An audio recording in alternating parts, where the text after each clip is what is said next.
آج کا دن جو ہے یہ بہت خاص دن ہے، اور آج کے دن میں خداوند یسوع المسیح نے اپنے آپ کو صلیب کے اوپر ہماری خاطر مصلوبیت کے لیے دے دیا۔ آج کا دن بہت بڑی اہمیت کا حامل ہے۔ اگر آج کے دن میں خداوند یسوع المسیح صلیب کے اوپر مصلوب نہ ہوتے تو آج ہم یہاں پر بیٹھے عبادت بھی نہ کر رہے۔ کلام بیان کرتا ہے کہ خدا اپنی محبت کی خوبی ہم پر یوں ظاہر کرتا ہے کہ جب ہم گناہگار ہی تھے تو مسیح ہماری خاطر ہوا۔ آج کے دن میں خداوند یسوع المسیح آج سے 2000 سال پہلے صبح 9 بجے سے لے کر شام تک تقریباً صلیب کے اوپر جو ہے وہ مصلوب رہے۔ صبح 9 بجے سے لے کر سورج غروب ہونے تک انہیں بہت ساری اذیتوں سے، دکھوں میں سے گزرنا پڑا، اور بیان کیا جاتا ہے کہ دوپہر 12 بجے سے لے کر 3 بجے تک خداوند یسوع المسیح نے 7 صلیبی کلمات کو اپنے منہ سے صادر کیا۔ اب یسوع مسیح صلیب کے اوپر موجود ہے، صلیب کے اوپر لٹکا ہوا ہے، اور لوگ اس کا تمسخر جو ہے وہ اڑا رہے ہیں۔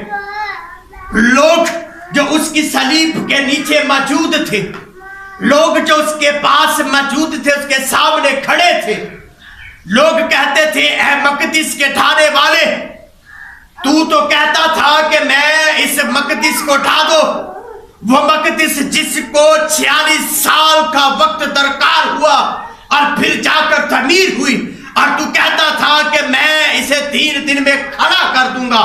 کہاں گیا تیرا دعویٰ؟ کہاں گئی تیری باتیں؟ کہاں گیا تیرا کلام؟ اے مقدس کے ڈھانے والے، صلیب پر سے اتر آ، اے خدا کے بیٹے، تو جو کہتا ہے کہ میں خدا کا بیٹا ہوں، تو نے اوروں کو بچایا، اپنے تائیں بھی بچا، صلیب کے اوپر سے نیچے اترا تو ہم بھی تجھ پر ایمان لائیں گے۔ اور لوگ لکھا ہے کہ سر ہلا کر اسے ٹھٹھوں میں اڑا رہے تھے، اے یہودیوں کے بادشاہ عذاب، اے یہودیوں کے بادشاہ، ہم تجھے سلام پیش کرتے ہیں، تو نے اوروں کو بچایا تھا، اب اپنے تائیں بھی بچا، تو کیوں صلیب کے اوپر لٹکا ہوا ہے؟ اور لوگ تانوں میں، تمسخر میں، ہوا میں، ہنسی میں اسے جو ہے وہ اڑا رہے تھے اور اس پر لعن طعن کر رہے تھے۔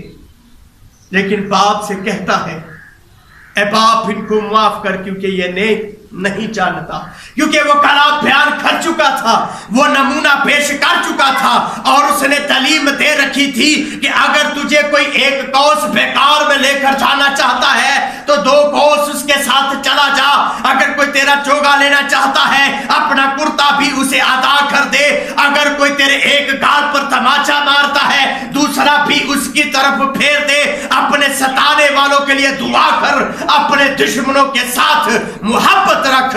گویا وہ یسوع مسیح کے دشمن نہیں تھے، لیکن اس بات کا اظہار کر رہے تھے کہ ہم تیری مخالفت میں کھڑے ہیں، ہم تیرے دشمن ہیں، اور ہم نیکی کا کام کر رہے ہیں کہ تجھے صلیب کے اوپر چڑھایا ہوا۔ یہ سارا منظر دیکھ کر باپ سے شفاعت کرتا ہے اے باپ ان کو معاف کر، کیونکہ یہ نہیں جانتے کہ کیا کرتے ہیں۔ کیونکہ کلام بیان کرتا ہے کہ آج وہ زندہ باپ کی دہنی طرف بیٹھ کر ہماری شفاعت کرتا ہے، اور باپ سے شفاعت کرتے ہوئے کہتا ہے کہ میں نے اس غلطی کے لیے، اس گناہ کے لیے کفارہ ادا کر دیا ہے۔ صلیب کے اوپر